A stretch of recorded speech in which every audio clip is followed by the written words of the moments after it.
কলপারে বাসন মাজছে শিউলি, কলপার ভর্তি বাসন কোসন। এবারে বসে দেখতে শুনতে চিকন চাকন হাতে ইমিটেশনের সরু একজোড়া চুড়ি। হাত গলিয়ে চুড়ি দুটো খসে পড়বে পড়বে ভাব, কিন্তু কোন এক অদৃশ্য বেড়ির জন্য যেন সেটি আর শেষ পর্যন্ত পড়ছে না। চিকন হাত দুটোতে কালচেটে দাগ, পরনে কম দামি থ্রি পিস, ওড়না মাথায় পেঁচিয়ে একমনে কাজ করছে। হালকা পাতলা গড়নে হয় তাকে অল্প বয়সী মনে হলেও তার বয়স 20 পেরিয়েছে। এই বাড়িতে বউ হয়ে এসেছে 3 বছরের বেশি। রান্না বসিয়ে আধোয়া বাসন কড়াই ধুতে এসেছে। সেই মুহূর্তেই লুঙ্গি উঁচিয়ে দম্ভের সহিত বাড়িতে প্রবেশ করলো হামিদ। শিউলি ঘাড় ঘুরিয়ে কপাল কুঁচকে রাখা পুরুষটিকে এক পলক দেখলো। হাতে সস্তায় কেনা বিড়ি বোতা হয়, একটু পর পর টানছে আর ধোঁয়া ছাড়ছে। দাড়ি গোবের আড়ালের ওই মুখটি দেখতে শিউলি বরাবরই ভয়ঙ্কর লাগে। শিউলি সেদিক থেকে চোখ ফিরিয়ে কল চেপে দ্রুত বাসন ধুতে লাগলো, যেন এখান থেকে চটপট পালাতে পারলেই বাঁচে সে। শেষ 3টা পাতিলটি ধুয়ে আর উঠতে পারলো না। খ্যাক খ্যাক দরাজ কণ্ঠ কানে এসে লাগলো, ওই ওই কল চাপ ভালা কইরা, গতর খাটাইতে ইচ্ছা করে না। বেলা কয়টা বাজে, এখনো রান্দা হয় নাই? সারাদিন করস কি ফকিন্নি, পিঁপড়ার মতন কাম করতাছে। সারাদিন খাইটা আইছি ওর রং ঢং দেখতে। শিউলি পাতিল বাসন নিয়ে সাইডে চেপে জায়গা দেয় স্বামীকে। ঘরের ভেতর থেকে শিউলির শাশুড়ি ছেলের কণ্ঠ শুনতে পেতেই শিউলি দুর্নাম করা শুরু করেছে ইতিমধ্যে। ছেলে বাড়ি ফেরার সাথে সাথে বউয়ের এক হাত লম্বা অকর্মণ্যের ফিরিস্তি না শুনালেই নয় যেন। এত বাঙালি শাশুড়িদের চেয়ারত রূপ ও ঐতিহ্য। শিউলি মাথা নিচু করে ঠায় বসে আছে। হামিদ নিচ থেকে কল চেপে পা ধুয়ে শিউলিকে আদেশ দিল, ওই ওই আমার লুঙ্গি আইনা দে, গোসল কইরা খাইতে বমু। খাও না পাইলে আজকাই তোরে খাইছি ফকিন্নি, ওঠ যা। শিউলি মাথা নিচু করে লুঙ্গি সাবান এনে দিল। এসে দেখলো আধোয়া ছাই মাজা করায় 3টা চকচক করছে। শিউলি এক পলক হামিদের দিকে চেয়ে কড়াই বাসন তুলে নিতেই শুনলো, কড়াই ধুয়ে দিছি, দেখে আকাশে উড়িস না। কড়াই ধুইয়া দিছি দেইখা আকাশে উড়িস না। গোসল করতে সমস্যা হইতাছিল, ভাবছিলাম তোরে একটা লাথি মারতে, কিন্তু মেজাজ ভালো দেইখা বাইচে গেলি। বালতি থেকে গায়ে পরপর পানি ঢালতে ঢালতে বলল হামিদ। শিউলি চুপচাপ প্রস্থান করলো। আগে এতটা চুপচাপ ছিল না সে। চঞ্চল এক কিশোরী ছিল যে পুরো গ্রাম দাপিয়ে বেড়াতো। বিয়ের পর থেকে চুপচাপ থাকা শিখেছে সে। আলু বেগুনের তরকারির ঝোল ফুটছে উঠোনে, মিনি মাছ দিয়ে রান্না করেছে, আর করেছে টক পাতা দিয়ে পাঁচমিশালি ছোট মাছের চচ্চড়ি। পুকুরে মাছ কয়েক বাড়ি মিলে মাছ চাষ করে, প্রত্যেক মাসে মাছ পায় ভাগে হামিদরা। শিউলি উনুনে লাকড়ি ঠেলে দ্রুত তরকারি ফোটালো। শাশুড়ি হ্যাক ডাকে চটপট গরম ভাতের মার গালতে গিয়ে হাত কেঁপে ওঠে, মার পায়ের ওপর পড়ল। চিৎকার করতে না চাইলেও আর্তনাদ বেরিয়ে এলো মুখ দিয়ে। পাশে পাতিল থেকে পানি নিয়ে পায়ে ঢাললো দ্রুত। জ্বালাপোড়া শুরু হয়ে গেল মুহূর্তের মাঝে। ওদিকে হামিদের চেঁচামেচির আওয়াজ শুনতে পেয়েছে শিউলি। পায়ের চিন্তা বাদ দিয়ে মার গেলে চুলায় ভাত সেকে নিল কিছুক্ষণ। স্টিলের থালায় গরম ভাত বেড়ে তরকারি বেড়ে নিল। খুঁড়িয়ে খুঁড়িয়ে কোনো রকম হেঁটে উঠোনের চৌকির ওপর বসা হামিদকে থালা এগিয়ে দিল। হামিদ কটমট চোখে শিউলিকে একবার দেখে হাত ধুয়ে ভাত মাখাতে যেতেই ধোয়া ওঠা গরমের ভাত একদম পুড়ে গেল যেন, হাত একদম পুড়ে গেল যেন। হাত সরিয়ে ঝাড়া মারতে মারতে শিউলির দিকে একদম ঠান্ডার দৃষ্টি দিল। শিউলি মাথা নিচু করে ফেলল মুহূর্তের মাঝে। শিউলির শাশুড়ি ছেলের দিকে হাত পাখা চালাতে চালাতে মুখ খুললেন।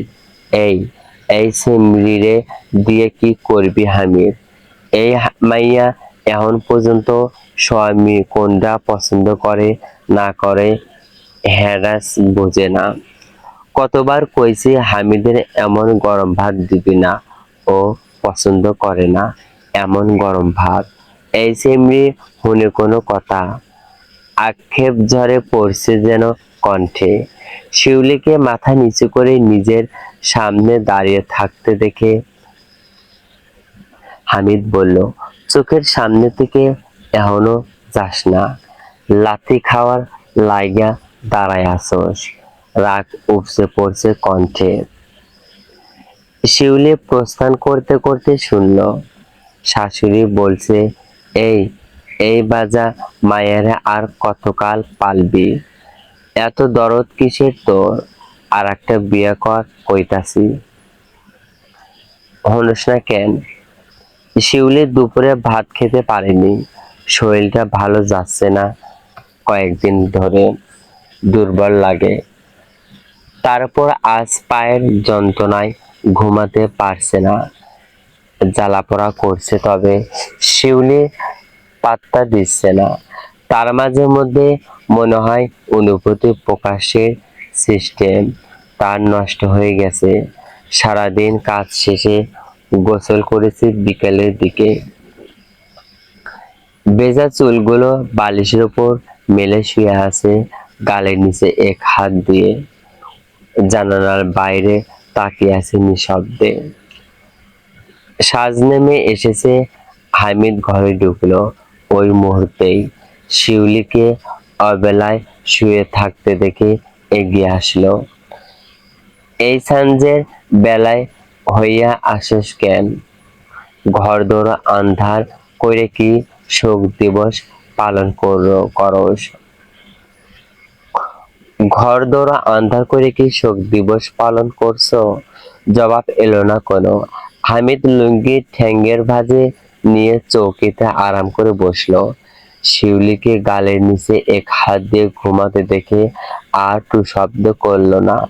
আচমকা চোখ গেলে পায়ের কালচে দাগে কেমন কালো কালো হয়ে আছে। হামিদ জরুরি নজরে এক পলক দেখে ঘর থেকে বেরিয়ে গেল। পায়ের শীতল স্পর্শ পেতেই শিউলি চোখ মেলল। কেউ খুব মোলায়েম ভাবে পায়ে হাত বুলিয়ে দিচ্ছে। তাকাতেই দেখলো হামিদ। শিউলিকে চোখ মেলতে দেখে মুখ শক্ত করে বলল, পা এমনে পড়ছে কেমনে? শিউলি চটপট পা সরিয়ে উঠে বসলো। খোপা করতে করতে নিচে নামতে চাইলে হামিদ বাধা দিল, কই যাস এই পা লইয়া? এবারও উত্তর এলো না। হামিদের ধৈর্য ভাত যেন এবার ভাঙল।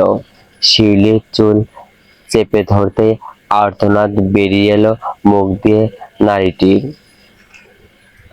মুখে তালা লাগাইছস, কথা কস না কেন? চুল ছাড়েন। চোখ বন্ধ করে মাথার পেছনে হামিদের হাতের উপর হাত চেপে ধরে কথা কবি। চুলের গোছা আরো শক্ত করে ধরে। শিউলি ঘাড় নাড়ালো। মুখে ক ক ক কমু। এবার কো ক পড়ছে কেমনে? ভাতের মার গালাতে গিয়া। এখনো ভাতের মার গালতে পারস না আকাম্মা বেটি? হামিদ বিস্মিত গলায় বলল, পারি। হাত কাঁপতেছিল। শরীর খারাপ নাকি জানি না, কালকা কবিরাজের কাছে নিমুনি। লাগবে না। কেন? হামিদ বউ উচিয়ে জানতে চায় বা যা মাইয়ার পেছনে টাকা খরচ করতে হয় না। অদ্ভুতভাবে হেসে তোর আবারও লাথি খাওয়ার ভূত মাথায় চাপছে। ওইটা তো সবসময় খাই, মাথায় চাপন লাগবে কেন? কেডা লইয়াই লাইথাই নিজেরে জিগান, আমারে জিগান কেন? হাতের চিকন চুড়ি দেখতে দেখতে বহুত মুখ চলতাছে। কার আবার, কার আমার? আমি তো চুপ কইরা ছিলাম, চুল চাইপা ধইরা কথা আপনি কইয়াছেন, এখন আবার মুখ চলতেছে কেন? এত দ্রুত রং না বদলালে পারেন? শিউলি ঘাড় ঘুরিয়ে বাইরে চাইল। এই লিগায় তোগরও প্রশ্রয় দিতে হয় না, বান্দির ঘরে বান্দি। মাথায় উইঠা নাচা ফকিন্নিগো স্বভাব, দিতে কইছে কে? চলে নিজের মর্জি মতো। আমি এই ঘরে বান্দি মানুষ, 2 বেলা খাওন দিতেছেন, হেইটা কম কিছু। যখন তখন গালাগালি করার লাইগা আপনেগো মতো পুরুষের একটা বান্দি দরকার আছে। নইলে নইলে হারা দিনে রাগডি মিটাইবেন কেমনে? থাক তুই, তোরে জিগানোই আমার ভুল হইছে। ফোঁস ফোঁস করতে করতে ঘর ছেড়ে বেরিয়ে গেল। রাত 12টা বাজে। এখনে হামিদ বাসায় ফেরেনি। শিউলি উৎকণ্ঠা নিয়ে বসে আছে ঘরে। লোকটা রাগ করে গেল কই? শাশুড়ি তাকে বারবার জিজ্ঞেস করেছিল কই গেছে হামিদ। উত্তর দিতে পারেনি শিউলি। উত্তর দেবে কোথা থেকে সে নিজেই তো জানে না। একলা ঘরে এত ভয় লাগছিল তার। লোকটা যতই হম্বি তম্বি করুক, পাশে থাকলে ভয়টা লাগে না। শিউলি অজানা আকাঙ্ক্ষায় মুখ চেপে কাঁদছিল আর আল্লাহর কাছে দোয়া করছিল কোনো অঘটন যেন না ঘটে। রাগের মাথায় আবার কিছু করে ফেললো নাকি। খট করে দরজায় আওয়াজ হতেই শিউলি হন্তদন্ত হয়ে উঠে জিজ্ঞেস করলো, কে? দরজা খোল। কে? শিউলি আবার জিজ্ঞেস করলো, আমি হামিদ। গলা চিনোস না? কণ্ঠে রাগ। কে? দরজা খোল। ভৃত্যে ঢুইকা তোরে বুঝাইতাছি কে? লাথি দিয়া ঘর থাইকা বাইর করব। দরজায় জোরে চাপড় মেরে শিউলি 3বার জিজ্ঞেস করে, তারপর দরজা খুলল। এত রাতে জিনভূত মানুষের শুরুতে আসে, শিউলি শুনেছে তাই তার দাদির শিখিয়ে দেওয়া পদ্ধতি অনুসরণ করলো। ভয়ে ভয়ে দরজা খুলে সরে দাঁড়াতেই হামিদ ভিতরে ঢুকে পরনের শার্ট খুলল। গামছা নিয়ে ঘর থেকে বের হতে নিতেই শিউলি পিছু ডাকলো, কই যান? মরতে যাবি? এত রাইতে গোসল করেন না? আবার তোরে জিগাইছি? নিজের চরকায় তেল দে। গট গট পায়ে বেরিয়ে গেল। শিউলি বলতে পারল না এই গভীর রাতে বাইরে থেকে কিংবা যাওয়া ঠিক না। তেনারা আসে শিউলি দাদি বলতো। কুপিবাতি ধরিয়ে লোকটার পেছন পেছন গেল। উঠোনে একটা কম পাওয়ারি বাতি জ্বলছে। লোকটা বালতি থেকে ঝপঝপ করে পানি গায়ে ঢালছে। এক বিন্দু ভয় ডর নেই লোকটার। সে তো জীবনেও এই রাতবেলা বের হতো না যদি না লোকটা এখন গোসল করতো। কি সাহস! রসুই ঘরে গিয়ে ভাত তরকারি বেড়ে নিল। লোকটা গোসল করে কখন আবার হাঁক দিয়ে বলে ভাত দে, তাই আগে সব গুছিয়ে নিলাম। মুহূর্তের মাঝে কারেন্ট চলে গেল, যাওয়ার সময় পেল না। হুটহাট কারেন্ট চলে যাওয়ার যেন নিত্যদিনের ঘটনা। ভাগ্যিস কুপি জ্বালিয়েছিল হামিদের সাথে সবসময় একটা ছোট টর্চ লাইট থাকে, লুঙ্গির ভাঁজে গিট্টু দিয়ে রাখে, তাই আর লাইট দেওয়ার জন্য ব্যস্ত হতে হলো না। শিউলি কুপির টিমটিমে আলোতে গ্লাসে পানি ঢালতেই হুট করে পেছন থেকে খুটখাট শব্দে ভেসে এলো। শিউলি ভাবলো হামিদের গোসল শেষ। মিহি গলায় ডাকলো, শুনছেন? গোসল শেষ। লাইট আছে আপনার, নাকি কুপি নিয়ে আসবো? কেন? খাড়া রেখেও যখন হামিদের প্রত্যুত্তর পাওয়া গেল না, শির দ্বারা বেশ শীতল স্রোত বয়ে গেল যেন। দুরু দুরু বুকে হামিদের ডেকে চলল। শুকনো ঢোক গেলে কুপি ধরে রস রসুই ঘরের দরজা বরাবর এলো। বাইরে ঘুটঘুটে অন্ধকার, ভয়ে বুক খামচে উঠছে। এত রাতে সে জীবনেও বাইরে বের হয় না সারাদিন, এমনকি রাত 11টা পর্যন্ত নির্বিঘ্নে কাউকে ছাড়াই চলাচল করতে পারে সে। কিন্তু তাদের বলা রাত 12টার পর তেনারা আসে কথাটা যখনই মনে পড়ে, ভয়ে হৃদয় পিহু বন্ধ হয়ে যায় যেন। লোকটা কথার জবাব দিচ্ছে না কেন? ভেবেছিল উঠোন পেরিয়ে লোকটার সাথে ঘরে ঢুকবে, যে অন্ধকার, কূপের অল্প আলো ছাড়া নিজেকেও দেখা যায় না। এই শুনছেন? কাপা কাপা কণ্ঠ। ফিরতে উত্তর এলো না, উল্টেটা বাইরে থেকে ফোঁস আওয়াজ এলো। শিউলির কেমন লাগলো বোঝা গেল না। ইদানিং ভয়টা শিউলির বেশি পাচ্ছে বোধ হয়। ফিস করে কে যেন ডাকলো।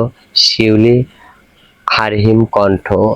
অন্ধকার থেকে এই বুঝি কিছু একটা শিউলির মুখের সামনে এসে দাঁড়াবে।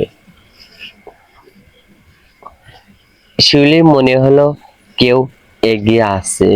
এতক্ষণ নিজেকে শক্ত রাখলেও এবার আর পারল না, চিৎকার করে উঠল কোনো অবয়বের উপস্থিতি বুঝে। কপিটা হাত থেকে পড়ে নিভে গেল। শিউলি কাঁপতে কাঁপতে নিচে বসে কানে দু হাতে চেপে চিৎকার করে গেল। হুট করে অন্ধকারে কেউ আঁকড়ে ধরায় শিউলি আরো শিউরে উঠল। ভয়ে চিৎকার করতে চাইল, তার আগেই একটি শক্তপোক্ত হাত তার মুখ চেপে ধরল। শিউলি দেখল জ্বলন্ত লাল দুটো চক্ষু তার দিকে চেয়ে আছে। আর ভারসাম্য রাখতে পারল না শিউলি।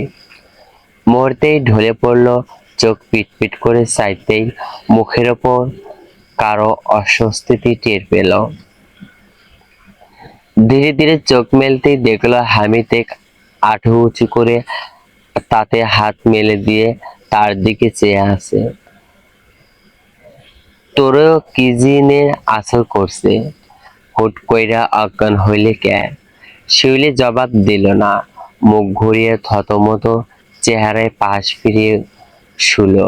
হামিদ কুপি নিভিয়ে শুতে নিলে শিউলি বলল, কুপি জ্বালানো থাক মাগো, তেলের টেকা তুই দিবি। হুদাহুদি কেরাসিন খরচ কইরা ফিতা নষ্ট করুম কেন? ডর লাগে। কি এর ডর? পাশের জোয়ান তাগড়া বেটা থাকতে তোর কিসের ডর? বলে ফট করে কুপি নিভিয়ে দিল। পুরো ঘর ঘুটঘুটে অন্ধকারে ছেয়ে গেল। শিউলি আবারও ভয়টা ধীরে ধীরে বাড়তে লাগলো। চোখ মেললেই মনে হচ্ছে সেই অবয়বটা দেখতে পাবে সে। ভাত খাইছেন? শিউলির ভয়টা কাটাতে ধীরে ধীরে জানতে চাইল। হ। আর কথা খুঁজে পেল না শিউলি। একটু পরে আবার ডাকলো, শুনছেন? জবাব এলো না। নাক ডাকার শব্দ শোনা গেল। শিউলি স্বামীর গা ঘেঁষে এগিয়ে শুলো। লোকটার জন্য জেগে থেকে কি ভোগান্তিটাই না আজ হচ্ছে। অন্য অনন্য দিন এই সময়টা সে থাকে গভীর নিন্দায়, আর আজ লোকটা তো দিব্যি ঘুমিয়ে পড়তে পারে, সে তো পারছে না। ভয়ে চোখ বেয়ে পানি গড়াতেই শুনল দূরে শহর। এমন গরমের ভিড়তে কাছে ঘেঁষস কেন? বিরক্তি নিয়ে ওপাশ ফিরতে ফিরতে হামিদের শরীর দূরে সরে যেতেই শিউলি মুখ চেপে ফুঁপিয়ে উঠল। এরপর চোখ মুছে অক্ষিপট বুঝল তন্ডা এসে যেতেই কেউ পেছন থেকে আষ্টপৃষ্ঠে জড়িয়ে ধরল। বুকে আয়, দিনে লাথি দিয়া রাইতে আসেন বুকে নিতে, বেটা জাত কত বহুরূপী। নিভু নিভু কণ্ঠ, লাথি খাইতে না চাইলে ঘুমা, পটর পটর করিস না। মাথায় হাত বুলিয়ে দিতে দিতে শিউলি ভয় যেন মুহূর্তেই কেটে গেল স্বামীর আলিঙ্গনে। এই তো এখন শিউলি ঘুমাতে পারছে নিশ্চিন্তে। শিউলি প্যান্ট ধুতে গিয়ে হামিদের দোকানে হিসেবের খাতার পৃষ্ঠা ভিজিয়ে ফেলেছে, সেগুলো ছিঁড়ে ভর্তা হয়ে গেছে। খেয়াল করেনি প্যান্টের পকেটে কিছু ছিল কিনা। ভয়ে বুক কাঁপছে তার। লোকটা কাল রাতে বলেছিল গুরুত্বপূর্ণ কাগজ। কে কত জিনিস বাকি নিয়েছে সেসবের হিসেব। শিউলির শাশুড়ি ওদিকে চিল্লাছে রান্না বসানোর জন্য। শিউলির সেসব কানে ঢুকছে না। সেবে রীতিমতো স্তব্ধ হয়ে গেছে। শিউলির শাশুড়ি এগিয়ে এসে বলল, অহনো বইসা আসস? পোলাডা কাম শেষ কইরা আইয়া খানা না পাইলে চেঁচামেচি করবে নে। ওঠ তাড়াতাড়ি। শিউলি ভয়ে ভয়ে শাশুড়ির দিকে চাইতেই তিনি চোখ কপালে তুলে চাইল। ওই তুই কাগজ ভিজাইয়া ফালাইছস? হায় হায়, পোলাডার অন্ন ধ্বংস করা ছাড়া এই বিনাশিনী আর পারে কি? কত গুরুত্বপূর্ণ একটা কাগজ। পোলাডা কালি রাইতে কইল, তোর খেয়াল কই আছিল হারামজাদি? দাঁত কিরমির করতে করতে শিউলি নেতিয়ে বসে রইল চুপচাপ। শিউলির শাশুড়ি ঘরে যেতে যেতে বলল, আজকে আসুক, তোর কপালে শনি নাচতেছে কয়েকদিন ধইরা। তোরে আইয়া শোভনে বজ্জাত ছেড়ি। যদি গল্পটি ভালো লাগে অবশ্যই কমেন্টে জানিয়ে দেবেন। আপনাদের কমেন্টটি পেয়ে গেলে পরবর্তী পার্ট দ্রুত আপলোড করার চেষ্টা করব।